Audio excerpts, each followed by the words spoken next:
So hello what's up, कैसे हैं आप सब। स्वागत है आप सबका to this CA final audit की short quick review video.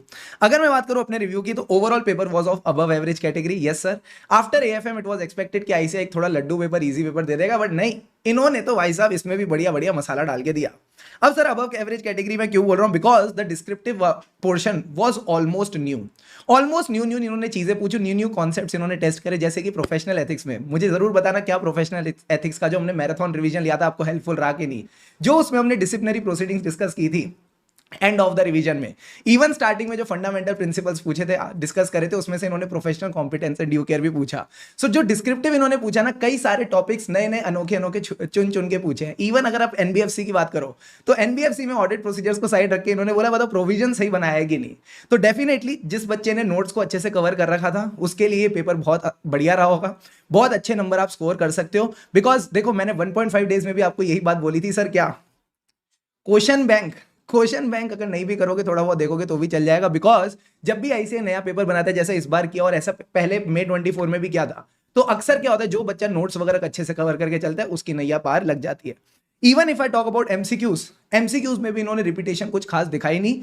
Even मैं कोई बात जरूर बताना, जिस बच्चे ने बैंक ऑडिट पढ़ा था मेरे से, क्या पीपी मुन्नी काम आया कि नहीं आया, जब आप डीटीएल की वैल्यू निकाल रहे थे, डिमांड एंड टाइम लायबिलिटीज की, तब क्या वो चीज आपको काम आई कि नहीं आई।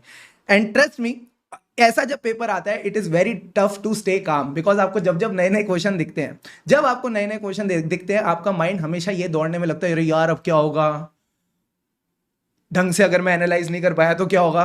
थोड़ी थोड़ी फिर वो स्ट्रेस और नेगेटिव थिंकिंग हो जाती है। तो अगर आप अपने आप को कामली पेपर में रख पाए, मैं क्या कहता था, खुशी से पढ़ेंगे तभी आगे बढ़ेंगे, खुशी से पेपर लिखेंगे तभी एग्जाम में एग्जामिशन स्कोर करेंगे। तो अगर आपने कूल और काम तरीके से अपने आप को मैनेज किया ना, ट्रस्ट मी, आप एक बहुत बढ़िया वाला स्कोर इस पेपर में लेके आने वाले हो। ठीक है सर, बाकी मैं आपको बस इतना रिक्वेस्ट करूंगा, if our resources were helpful for you, चाहे वो क्लासेस थी, चाहे वो क्लासेस में बताई गई मेमोरी टेक्निक्स थी, चाहे वो रिवीजन वीडियोस थी, चाहे वो हमारी बुक्स थी, if these things were helpful for you, do let me know in the comments, because इससे मुझे मोटिवेशन मिलती है आपके लिए और आपके आने वाले जूनियर्स के लिए ढेर सारे एफर्ट्स करते रहने के लिए।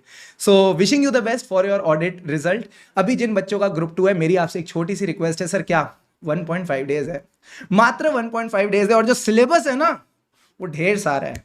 तो फटाफट दौड़ लगाओ एकदम पॉजिटिविटी के साथ, और ग्रुप 2 में जो आपकी स्टार्ट होनी चाहिए वो आपकी एकदम फ्रेश स्टार्ट होनी चाहिए। जो ग्रुप 1 में हो गया उसको भूल जाओ, अब आपने ग्रुप 2 में भाई साहब धूम मचानी है, और डीटी के साथ सबसे पहले पूरा जस्टिस करना है। और डीटी अच्छा चला गया तो आईडीटी और अच्छा जाएगा, और आईबीएस वो सब तो इन पेपर्स की खिचड़ी ही है। तो ये सब पेपर अच्छे होंगे तो आईबीएस भी अच्छा हो ही जाएगा। ठीक है, सो लास्ट में बस ये कहूंगा सर, क्या अब आने वाले 3 पेपर आपके पास ग्रुप 2 के रह गए हैं, just make sure you are giving the best, and yes, God will also bless you with the best of the results. Keep going all, take care.